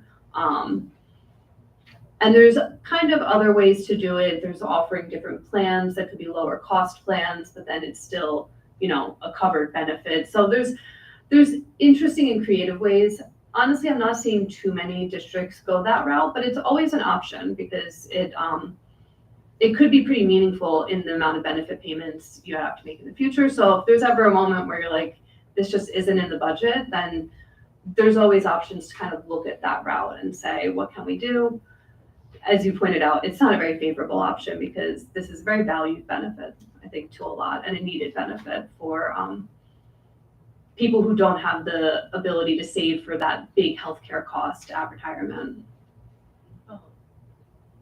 There are a lot of things that we sacrifice to teach and to work for school districts. And so I mean, it was up there, like I said, and it caught my attention, and I don't want anyone seeing it and wondering why it wasn't mentioned. Yes, yeah. Because I don't want it to seem like we're trying to sneak something by. We are not. Yeah, that's a good point. That's one of those things that needs to be named and, in my case, and shot down. So. Of course, yes, Thank you. that makes a lot of sense. And, you know, I talk a lot about actuarial and numbers here, so at times there's moments for me to be like a little quicker in my presentation for these board meetings. So there are moments where I do gloss over things, but always happy to kind of jump in and go into more detail. Thank you. I was wondering what you're seeing. Any other questions?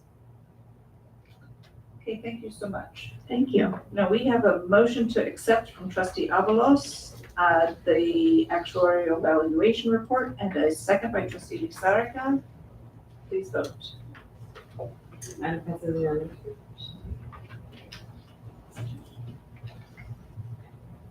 All right. Item 13B, to approve Form J 13A attendance waiver. Do I have a motion? Second. Dr. Burke, will you please? Yes, when there's instances in the state of California where attendance is impacted by 10% or greater from what is the norm for that institution, the state offers the opportunity, if it meets criteria, to recapture some of that attendance and to recapture some of the financial loss, depending on the cause. And we did have two qualifying events in the 23-24 school year. One was related to the storms in January and the impact to sites and attendance. The other was related to when we had to cancel classes at Lincoln Acres last October. Both qualified as events that could recapture attendance, but we do need board signatures, and not just the board president. We need all 5 following a board approval to apply for that attendance recapture. Do we have any questions? All right, so I have a motion to approve Form J13A attendance waiver by trustee Bencore Castaneda, a second by trustee Sarmiento. Please vote.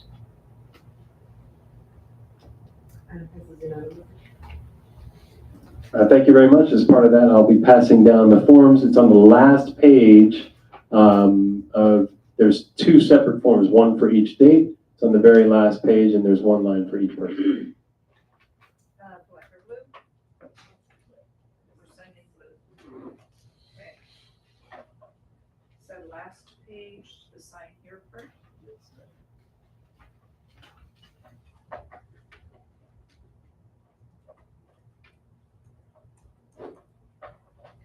And some business we take care of immediately. So efficient.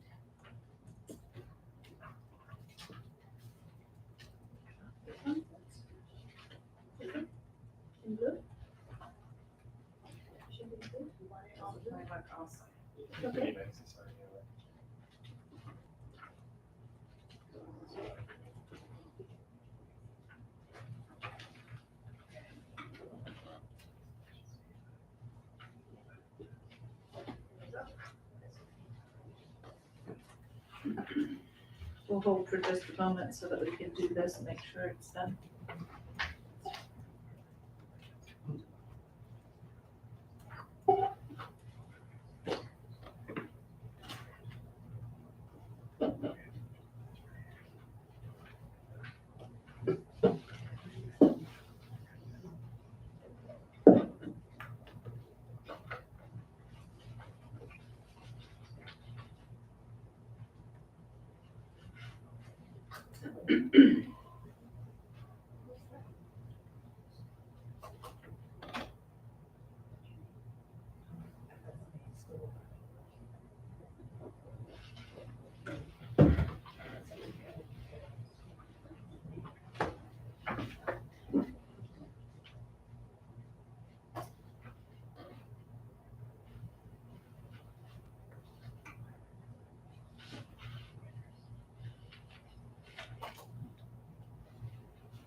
Thank you everyone for waiting for us. Item 13C to approve CT 4124 with PJ National City Incorporated for pizza delivery service. Do I have a motion? All right, Dr. Burke. This is just exercising the option to extend this into a 2-year contract as part of last year's contract. We did have the option to extend. It was a successful experience, and we have no reason not to extend. Any questions? Good, I have questions. By chance, do you know what type of pizza or do we just do cheese? I don't know, actually. It's I'm right not- in the contract. I've not had the pizza. I'm making sure because if it's, Cheese and pepperoni. Yeah, okay, cheese and pepperoni, okay, just making sure because. but I don't want to promise that that's the only ones. Well, no, that's okay. It's just that depending on students' religious preferences or faith background, having pepperoni would violate a number of individuals' beliefs. And so making sure that we're honoring as much as possible. And then, of course, I don't know we have gluten and lactose issues, so I didn't know if we have any other options. So I'm just asking if at some point that we can research that. I'll have to follow up with John on that, and then I can give you an update in the board member. I would appreciate that. I would. There's actually a special kind of cheese and a special kind of dough. And they only sell it, Papa John only sell it. So there's things you can't just buy it, like somebody from the street can't just buy it. So I know that it's a special pineapple, ingredient that only is sold to our district. And that's a cheese and also pepperoni. So I know, I'm just speaking out loud of some of the issues that I know that have come up with regards to, on the one hand, it's great and it's fun, but there have been instances sometimes where the only option, not on our district, another district, I know of, where the option is only pepperoni, and that was the only option, and then the child, and you can't tell a child to just take the pepperoni off if it's a religious and faith-based violation. There are things like that we must consider for our students and honoring who they are. Right. That's all. So, it's more that type of thinking. Trustee Nisaraka and Trustee Sarmiento. Thank you. I'm just wondering how a pizza delivery works, because when you mention pizza delivery, but the parents don't know what it looks like. What is the process of seniors want to manage, the cafeteria at school, the teacher can say, oh, can you order delivery pizza for us? So I don't know how that works. If you mind explaining to that? I don't know that I can give you a full wire-to-wire It might explanation. go like a I haven't seen it no-brainer, happen enough. I've How is seen the the pizzas brought in from the outside vendor to our kitchens, but exactly the process, that's all I've seen, to be honest with you. So I'd have to talk to, again, John, and I'll give a report on Friday's board update on how that works and what options we have. A Yeah. pizza report. Yeah, please, because if parents ask, is I got my pizza on like 2 to 3 weekly basis, so they're concerned about that. They maybe have the impression that I only get pizza for a whole week, but that's not the truth. But it's only once a day, they have that. So this contract allows to have the freedom of ordering delivery from the nutritional department to serve it on our plates, right? Yeah, and the pizzas that we serve are whole wheat. And they're all whole wheat pizzas, and it's not a daily option. It is part of our rotational menu. So it's not something that students could gorge on consistently. It's more of like a treat that is included as part of the meal plan in making sure that it's nutritionally balanced throughout the whole month. Thank you. There's also options of marguerite pizza, they're good, so I put veggies on it, so thank you. Yeah, just the clarification, but it might sound fun. I know somebody at home that can pizza every day, but that's not the case. But if I serve pizza every day, we'll eat it, but thank you for that clarification, thank you. Trustee Sarmiento. I recall the nutritional value was set up back in the day when Michelle Obama changed the criteria and wanted to make sure that our kids were eating more healthfully. And that's when they decided we can only have pizza with a specific kind of crust, with specific kind of cheese. And fortunately for the kids, they have the choice of pepperoni or cheese, and they're the personal pan pizzas, just the little ones for the kids, just so you can let your families know. And they've been doing it for several years now. And I tell you what, my grandson, who's now an 8th grader, loves Papa John's because he was so excited about getting his pizza at school. He thought that was so cool. So it paid off. All right. Any other questions? All right, then I have a motion by Trustee Sarmiento to approve CT 4124 and a second by Trustee Betancourt Castañeda. Please vote. And it passes unanimously. Item 13D, it just feels like 32, which is what I almost said, sorry. Whew. And it's not even the number of what in the world. Item 13D to approve CT 4210 with MLM Care Incorporated for bid 23-24-305 for landscape fire abatement. Do I have a motion? Motion to approve. I second the motion. Okay, Dr. Burke. Yes, this, you may recall, was we requested to advertise for this open bidding process. Emma Landcare was the only bidder. It was a legitimate bid, a responsible bid, and it was the winning bid. So we'll move forward with board approval to take care of that fire abatement.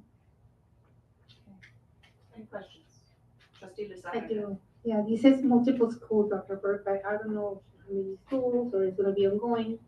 It is, it's an as-needed thing. Some areas have really high need for fire abatement, like Las Palmas or Palmer Way, versus Central doesn't have a natural need for fire abatement. There isn't brush right up against the campus. So it is based on a per-school walk. They did have the opportunity to see the campuses that they'd be working on. Okay, thank you. Now, okay, just checking if anybody else wants to go first. When you're talking about, for instance, Las Palmas, are you talking about where we have got the canyon that goes down into the golf course? And if so, then whose responsibility is that? Because it seems like that's the golf course's. Yes, and so we've done analysis in the past, prior to my being part of National, but it was done and surveyed. And there was an agreement between essentially ourselves and the city that on our campuses and situations like that, where we would take care of the fire abatement for the first 10 feet off of our fence line. And then the city takes responsibility for canyon land and so forth. Thank you for that. I appreciate it. Any other questions? All right, I have a motion to approve CT 4210 by trustee Bettencourt Castañeda and a second by trustee Avalos. Please vote. I'm sorry, I thought I clicked no, I'm sorry. Item 13E, to approve CT 4213 with Informed K-12 for workflow automation software and digital form implementation. Do I have a motion? Motion to approve. I second the motion. Dr. Berg? Yes, Inform K-12 is a system. You may have signed online documents before where they've been sent to you and you can sign off on an online document and it moves forward to the next person that is supposed to sign that document. It's a routing system like that to enhance our efficiency when we need to send something from the business department to the school, back to the business department to HR. It can sit on desks unintentionally for a day or two at each stop, which can create, cogs in the works when we're trying to get things done. It is also great as a repository for after the signatures have happened. There's no chasing paper flow or looking for that thing that got filed 3 years ago. There is a paper trail record, electronic record in the system, so we always know where the documents are that we're tracking. Questions? Does this mean that our computers are all touchscreen, which allows for a proper signature, or because when you're talking about a signature, I just was very frustrated earlier today in requesting a transcript where it said that I have the touchscreen option, but it did not acknowledge the touchscreen, which meant I had to write it with my touchpad. That doesn't look anything like a signature, and I feel like those things are then able to be questioned. So, back to my original point, our computer screens, Joe, Brian, our computer screens, touch screen to allow for more. Not universally. Okay, so what do we do in those cases when signatures could be questioned? So it routes through email, so you have to have actively signed into your email to be able to access the document. So the person making the signature has access to your personal email. So that should be in our district where we're not permitted to share our passwords. That should be the person that signed in, and then therefore they're signing. They've already been verified as themselves, and they're signing digitally. Or initially digitally. Again, most of these documents are things like it needs to go through 3 or 4 people to say, yes, we have enough budget to make that hire. Yes, we have enough. We need, there is that personnel need, and the principal becomes aware I have a new person I'm going to be supervising. So it's not necessarily,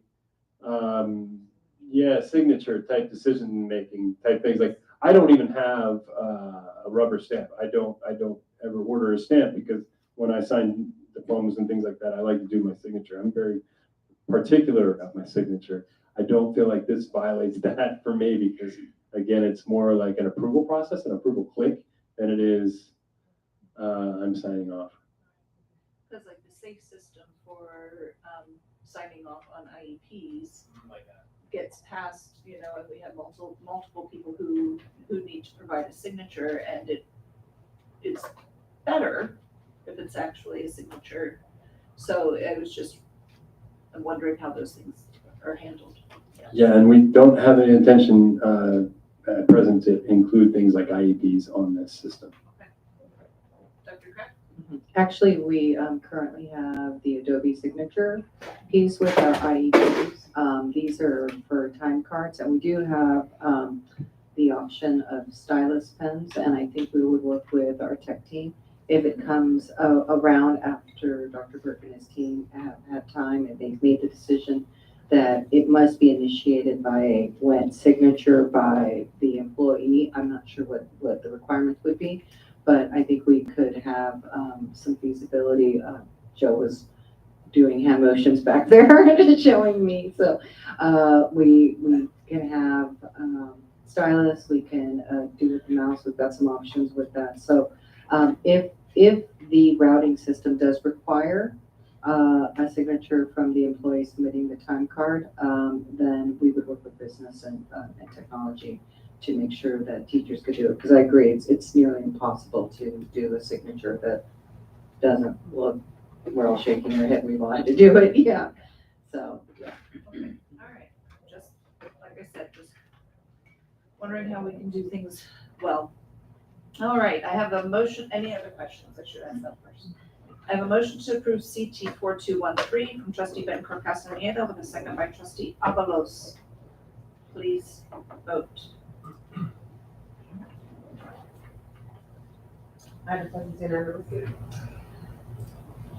We have item 13F to accept donations. I will make a note that in item 2, I believe that is Zona Santana. Yes, it is. So we do have a typo that we will make corrections to. But do I have a motion to accept donations? I make a motion to accept. I second the motion. Dr. Burke? Yes, and I'm wondering if Evelyn was looking at me when she typed Santa there. $400, we have donations, $400 from Palmer Way PTA. Very thankful to them. And Zona Santana actually put up $200 in an effort to honor a student in honor of Mary Stewart. That was a really, really generous and sweet thing that she did, and very proud of her for that. Box Tops for Education, 1620 at Palmer Way. And then 500 for, we heard about that earlier, CALSA for the transportation to CALSA Summer Institute. And we thank them very much for that donation. Thank you. Do we have any questions? I do. You do. Sorry, I didn't put me like, what is gonna be the summer institute for the students, what is gonna be the money done for? You already went to the program? Of the mariachi for the next year? Yeah, we have it as 500 for the transportation, so I guess that would be the one that that they just performed. Nice, thank you. So for the bus rental and so forth. Okay, thanks. I do have a question. Is a Mary Stewart Scholarship being established, or was this a one-time? It was done as a one-time, and she's hoping perhaps to inspire others to generate it into something that would have future scholarship opportunities. But for now, it was it happened late in the year, and she stepped in and stepped up to provide that opportunity and that recognition and that dedication. So she is hoping that it will inspire additional years of the donation. And if someone in our community was wanting to contribute towards that, or was wanting to find out more information about it, or whatever, who would they contact? Either at the school, Zoma Santana, or myself, or Evelyn Sanchez in the business office. So either at the school office or in the business office here at the school district. From what I understand from Ms. be on their heart. So, thank you. Any other questions? Great. Then we have a motion to accept donations by trustee Avalos with a second by trustee Lizarraga. Please vote.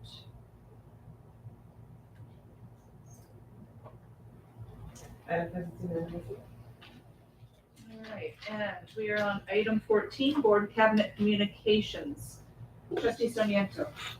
Thank you. I would just like to say welcome back to staff, students, families, everybody involved. Looking for another successful year. Trustee Avalos. Well, I want to say just how proud I am of our children. People don't realize the talent that we have here in National City, really. You know, whether it's in Spanish or any other denomination or whatever it may be. I should say denomination, like that's church, but whatever race you are, we have the talent here. And I am so proud that he said we're the only district that is doing that with our elementary school children. So I think that's great. He does do a good job. Like I said, we would have never won the contest at the Harbor Lights for Christmas because of Mr. Aranda.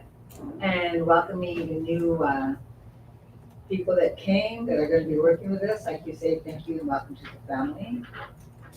So that was great. And nice to see you all and looking forward to our children coming back to school. I think they're excited, don't you think? To come back to our schools, huh? Parents are. The parents are, I know that, huh? So that's about it. I'm glad. Thank you. Trustee Bettencourt Casabiela. Thank you. Just wanted to say welcome to the new NSD family, to the employees in the NSD family, and also to Catherine, to our newest principal. I didn't want to butcher her last name, so I'm gonna stick to her first name. To our new, for Central Elementary School. I know that she's gonna do amazing things. And thank you to Ms. Hayes for once again assisting and stepping up to helping us start off the new school year. Thank you to Dana Castaneda and her team for the resource fair and all of our partners. I had an opportunity to be there this morning and to witness all of the giveaways, the shoes, the uniforms, the backpacks, the haircuts that were being done this morning. It was an amazing turnout, a little confined into the area, but it was an amazing turnout. A lot of people, a lot of parents were there, a lot of smiley faces, and looks like a lot of our students will be very well set for the new school year. To our mariachi program, once again, to Dana Castaneda and to Alfredo Aranda for an amazing program. I know I said it earlier, but they do an amazing job. I don't know if I would have been able to be in the mariachi program, but it would have been nice to have participated. I think people would have cried if I would have sang, but playing an instrument, the violin, it would have been, it was an experience. So it was nice to see our children once again perform. So if you haven't had a chance to be out there to see our children, please take the time to go out and watch our students. They do an amazing job. Let's see. I think that's it. I wanted to welcome our families, our staff, and most importantly, our students back to another school year. I know we start next week, but I think they're probably excited. But like was previously mentioned, probably our parents are more excited for our students to come back. So look forward to see their smiley faces next week. So thank you and have a wonderful night. Trustee Lizarraga. Oh, thank you. I just want to congratulate the new employees, specifically the new principal, and I know she's going to have a great commitment ahead of her, and she's going to be a great asset for that school, and also for the new employees that they came in tonight. And I would like to thank the CASA, the CASA organization to do that, this possibility to do that, and I specifically remark the last question for the donation that they get because, you know, it was not on the notes, but I was, I'm able to be able to the public to know that we use the fund like wisely and towards the kids and to their benefit. So thank you, Tulsa, again for making it happen. So the mariachi players, I was astonished by the voice of the girl. She's like, it's gonna be on my head the whole night about how she sang it, and she was like standing it with a confidence singing.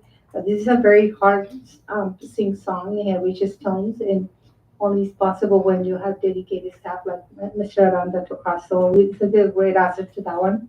He's been with us for quite a long time now, so I'm glad that he came back and put this kids to practice. So it would be nice to have it for a long, long time from now. So thank you, and I wish everybody a good night and be prepared for school. It's coming up on June the 24th. Thank you. July. Dr. Burke.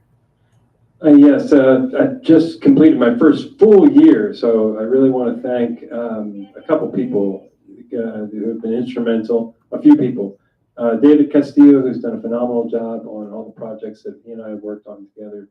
John Hansen has been tremendous. Candy Byerly, outstanding directors. Obviously, Arena is a gem. She is a prize. She's a wonderful person to work with and a phenomenal employee. And last but not least, Evelyn Sanchez has been a great partner and a great teammate for me. I really enjoy working with her as a person and as an employee. She's so highly effective. So it's a pleasure to be here, and I thank them all. Dr. Kevin. I want to welcome all of our new employees and congratulations to Catherine for being selected as a principal for Central. I want to thank Mr. Aranda and the students who participated in the CALSA event. I was an attendee at that event, and one of the things you can do is go around to the vendors and talk to them. And every time they asked me, where are you from? And I said, National School District. They all said, oh, you were in that district with the students who played? They were so good. And we got a lot of compliments as I went around around the conference. And I just want to say welcome back to everyone from summer break. Hope you enjoyed your time off with family and friends. And I want to thank the HR team as well. We've been working really hard to get several positions filled. So I want to thank my team for helping to move the process along, and all of the hiring managers who have been helping to support that. Thank you. Dr. Kraft. Thank you. I would like to welcome back everyone, and I hope everyone had a safe, fun, and restful summer. I'd like to thank CALSA for giving our artists an opportunity to share with the world their talent, and of course Alfredo and Lynette. I wanted to express a thank you. We've been in partnership with HR and doing a lot of hiring this summer, as well as getting ready for school. So I want a big shout out for the Ed Services team. There's a lot to flip in 5 weeks, and they've done an amazing job. And then I want to thank the Central staff who came out of summer for a day, and one in particular came out twice, to help bring us our new Central principal. So looking forward to having the kids back. Dr. Brady. Yes, I'm going to give it a try. Congratulations to Ms. Kratokvilrojo. Kratokvilrojo. Congratulations. I'm going to practice that a lot. Can you send that out to all of us, the phonetical? I took a picture when she wrote it down. But yes, we'll share it. It's great to know that Central will be in great hands with Beverly Hayes through the transition of our newest principal to our leadership team.